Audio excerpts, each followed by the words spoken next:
Hello' everyone, আজি এটা বস্তু ল'বলৈ আহিলোঁ। ফাৰ্নিচাৰ দোকানত আহিছোঁ। এইখন টেবুল দেখিছেনে?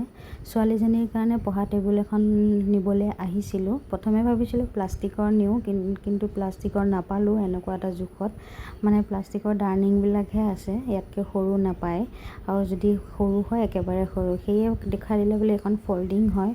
আমি ভাড়াঘৰত থাকোঁ, এজেগাৰ পৰা এজেগালৈ শ্বিফ্ট হৈ থাকিব লাগে কাৰণে ফল্ডিং টেবুলখন লোৱা বুলি বেছি ভাল পালোঁ। তাৰপিছত এয়া মানুহজনে দেখাই দিছিলে যে কেইবাটাও কালাৰ আছে। তাৰপিছত এয়া ফাইনেলি এখন লৈ ল'লোঁ। কেনেকুৱা লৈছোঁ আপোনাক ঘৰত গৈ দেখাম। চকী এখনো লৈ লৈছোঁ। এইখন দেখিছেনে? মানুহজনে পচন্দ কৰিলে এই কালাৰটো, কৈছে এইটো কালাৰে মোৰ ভাল লাগে, এইটোৱে লোৱা।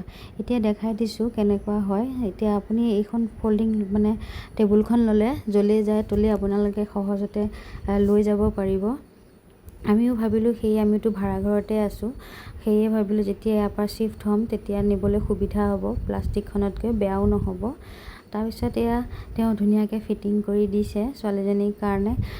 বিচনাত ল'ৰা ছোৱালী পঢ়িবলৈ নাপায় বুলি জানাৰ কাৰণে ভাবিলোঁ টেবুল এখন লৈ আনোঁ, কাৰণ লাগিবই যিহেতু স্কুলত। তেতিয়া দিলোঁ যেতিয়া বোলে এদিন দুদিনৰতো কথা নহয়।